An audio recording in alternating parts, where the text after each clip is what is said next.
جب دریائے سندھ مونسون کی بارشوں کے دوران پوری طرح سے پھیلتا ہے تو دریا کے دائیں اور بائیں طرف پھیل کر حفاظتی بندوں تک پہنچ جاتا ہے۔ برطانوی دور حکومت میں جب نہری نظام بنایا گیا تھا تو حفاظتی بندوں کے اندرونی علاقے کو کچا اور بیرونی علاقے کو پکا قرار دیا گیا۔ کچے کے علاقے میں شر، جاگیرانی، جتوئی سمیت مختلف بلوچ اور چاچڑ، مہر، میرانی سمیت دیگر سندھی قبائل آباد ہیں جو یہاں کی زرخیز زمین پر کاشتکاری کرتے اور مویشی پالتے ہیں۔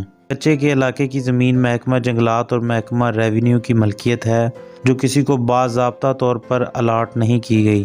کشمور میں تقریباً 64 کلومیٹر، سکھر میں 40 کلومیٹر، گھوٹکی میں 78 کلومیٹر اور شکارپور میں 38 کلومیٹر کے قریب حفاظتی بند موجود ہیں۔ کچے میں زمین کی حد بندیوں اور مال مویشی کی چوری پر برادریوں میں جھگڑے معمول کی بات ہے جو بعض اوقات سنگین شکل اختیار کر لیتے ہیں۔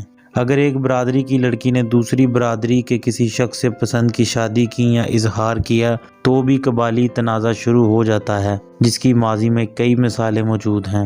کچے میں رہنے والے ہر برادری کے پاس جدید اسلحہ موجود ہے۔ کچے میں روزمرہ کے کاموں کے لیے زیر زمین پانی استعمال کیا جاتا ہے۔ جب دریا کا پانی اتر جاتا ہے تو کاشت زیر زمین پانی سے کی جاتی ہے جو ٹیوب ویلز کے ذریعے ہوتا ہے۔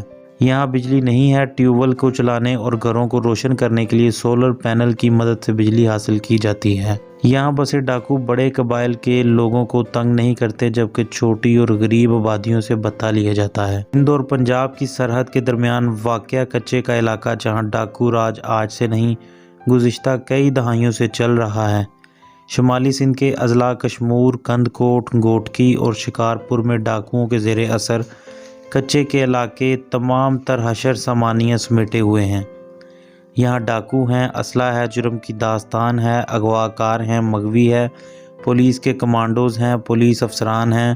سندھ کو پنجاب اور بلوچستان سے جوڑتے سرحدی راستوں، قومی شاہراہوں اور ذیلی سڑکوں کو یہ کچے کے ڈاکو اپنے دائرہ کار سمجھتے ہیں۔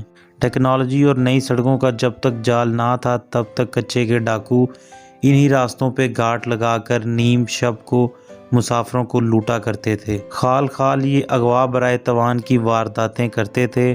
پھر نیٹ ورک بڑھا تو انہوں نے سائیڈ بزنس کی طور پر ملک بھر کے چھوٹے بڑے جرائم پیشہ افراد کو اپنے یہاں پناہ دینے اور پناہ کے عوض پیسے لینے کا کام بھی کیا۔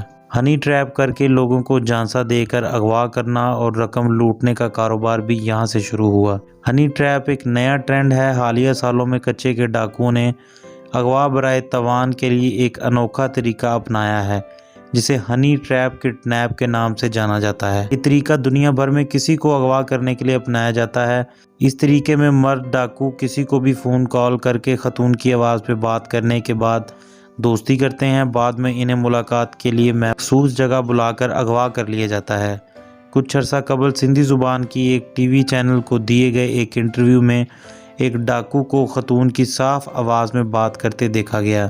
خاتون کی آواز کی کش پر کراچی، پنجاب اور خیبر پختونخوا سے بھی لوگ آ کر ڈاکوؤں کے ہاتھ اغوا ہو چکے ہیں۔ سکھر پولیس کے مطابق گزشتہ 2 سال کے درمیان شمالی سندھ کے مختلف اضلاع میں 300 سے زائد لوگ خاتون کی آواز سن کر اغوا ہوئے۔ ان میں سے 50 سے زائد لوگوں کو پولیس نے بازیاب کرایا اور کئی افراد کو خاتون سے ملنے سے پہلے ہی بچا لیا گیا۔